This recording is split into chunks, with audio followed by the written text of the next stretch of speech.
भगवान श्री कृष्ण की परम उपासक कर्माबाई जी का जन्म राजस्थान के नागौर जिले के ग्राम कालवा में एक जाट किसान जीवन राम डूडी के घर 1615 में हुआ था। समय बीत जाता है। एक बार जीवन राम को कार्तिक पूर्णिमा स्नान के लिए पुष्कर जाना था। उनकी पत्नी भी उनके साथ जा रही थी। वे कर्मा को भी साथ ले जाना चाहते थे, लेकिन एक समस्या आ गई। उनकी अनुपस्थिति में भगवान को भोग कौन लगाता? इसलिए उन्होंने कर्मा को यह जिम्मेदारी सौंपी और बोले, बेटी कर्मा, हम दोनों पुष्कर स्नान के लिए जा रहे हैं। तुम सुबह भगवान को भोग लगाना और उसके बाद ही भोजन करना। कर्मा ने यह जिम्मेदारी स्वीकार कर ली।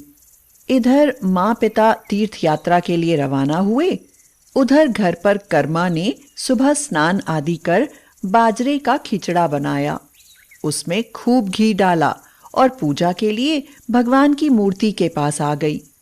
थाली सामने रखी और हाथ जोड़कर बोली, हे प्रभु, भूख लगे तब भोग लगा लेना, तब तक मैं घर के और काम कर लेती हूँ। इसके बाद वह काम में जुट गई। बीच बीच में वह थाली देखने आती, लेकिन भगवान ने खिचड़ा नहीं खाया। थाली वैसे ही रखी हुई थी जैसी कर्मा कुछ देर पहले छोड़कर गई थी। काफी देर होने के बाद भी जब भगवान ने भोग नहीं लगाया तो उसे चिंता हुई। उसने सोचा, क्या खिचड़े में घी की कमी रह गई या थोड़ा और मीठा होना चाहिए था?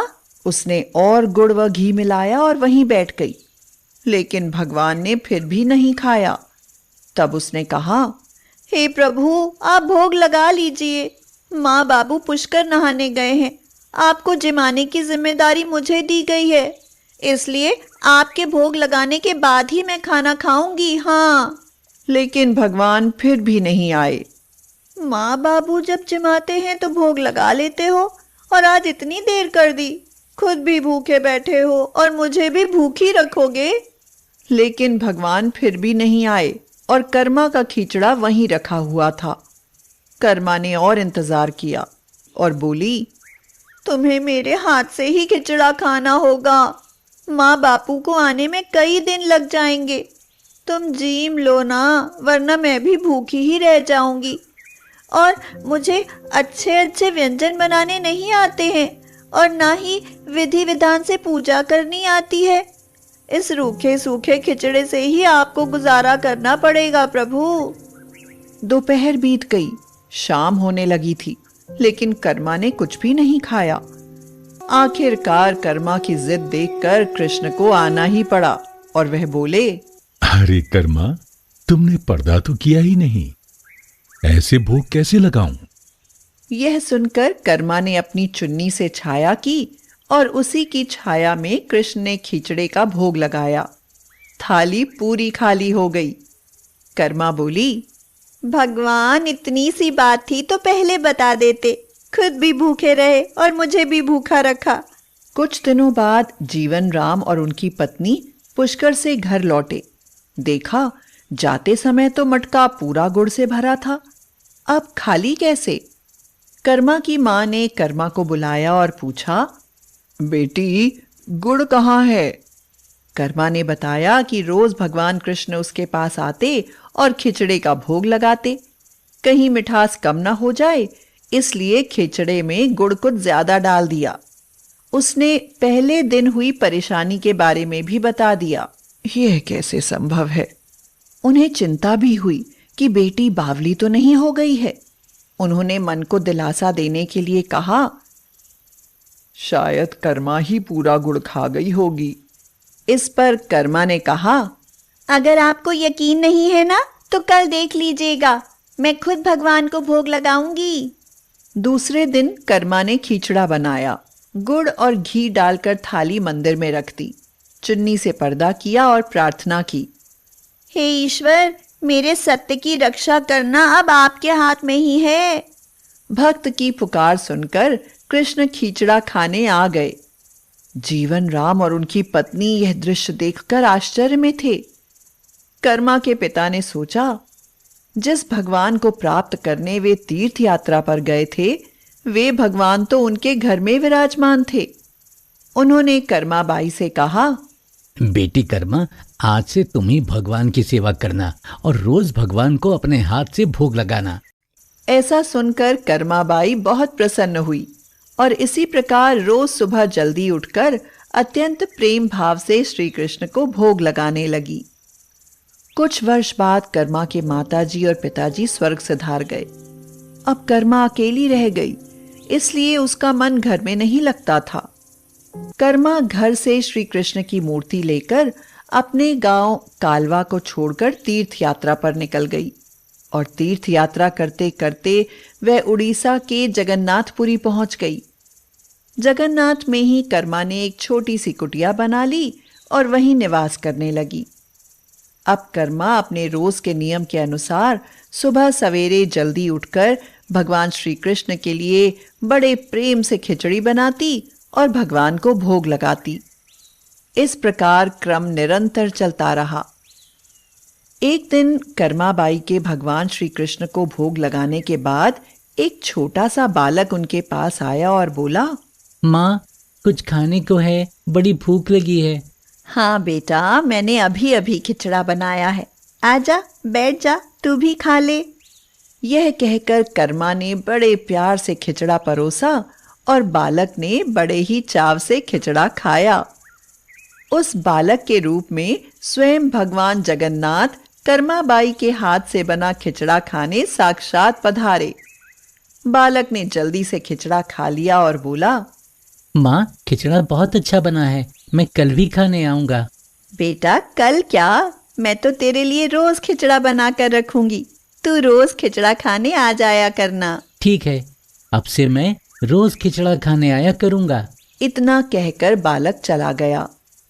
अगले दिन से रोज सुबह सवेरे बालक कर्माबाई के पास खिचड़ा खाने आ जाया करता।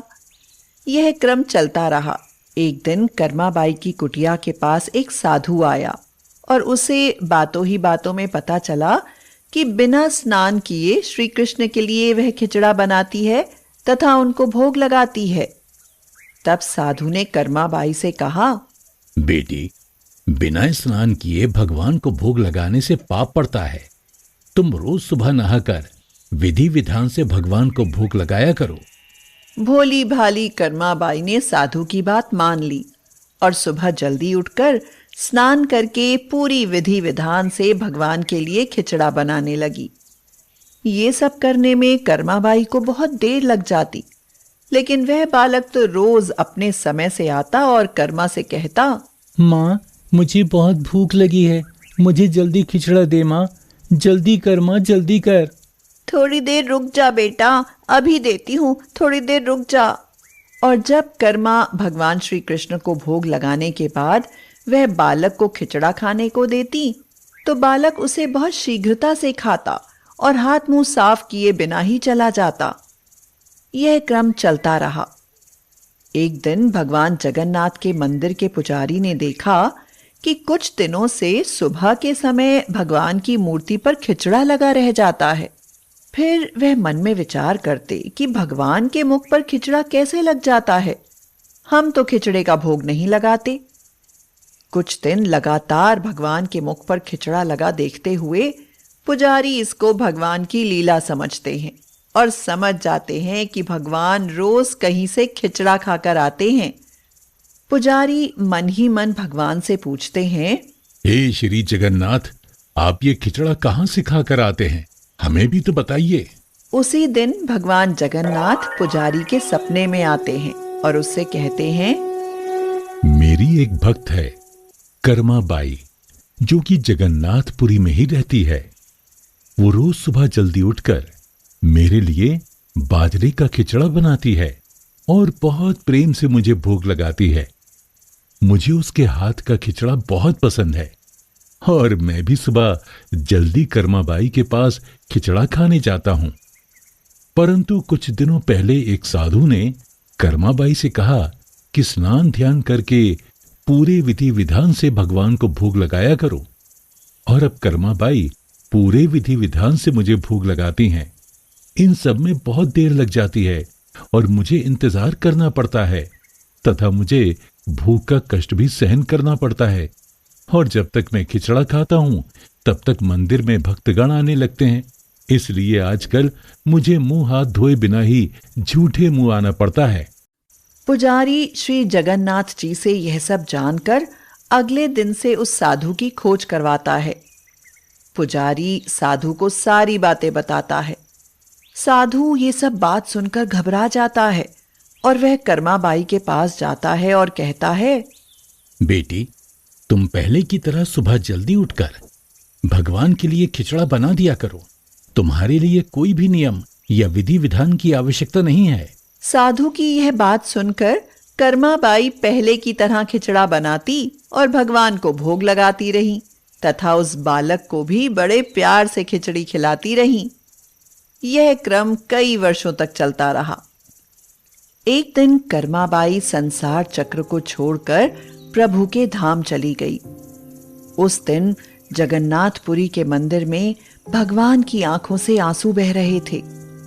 यह देखकर मंदिर के सभी पुजारी और जगन्नाथपुरी के राजा मंदिर में उपस्थित हो गए और भगवान से विनती करने लगे कि हे ईश्वर, हम लोगों से कोई अपराध हुआ है क्या, जिसके कारण जगत के पालनहार की आंखों से आंसू निकल रहे हैं। उसी रात भगवान जगन्नाथ पुजारी के सपने में आते हैं और उनको कहते हैं, आज माँ कर्माबाई संसार से विदा हो गई हैं और मुझ में विलीन हो गई हैं। अब मुझे रोज सवेरे सवेरे बाजरे का खिचड़ा कौन खिलाएगा? अगले दिन सभी पुजारियों तथा राजा ने आपस में राय ली और यह आदेश जारी किया कि आज से भगवान श्री जगन्नाथ जी को कर्माबाई जी के नाम से बाजरे के खिचड़े का भोग लगाया जाएगा, जिससे कभी भी भगवान को मां कर्माबाई की कमी महसूस ना हो। आज भी भगवान जगन्नाथ को 56 भोग लगाने से पहले बाजरे के खिचड़े का भोग लगाया जाता है।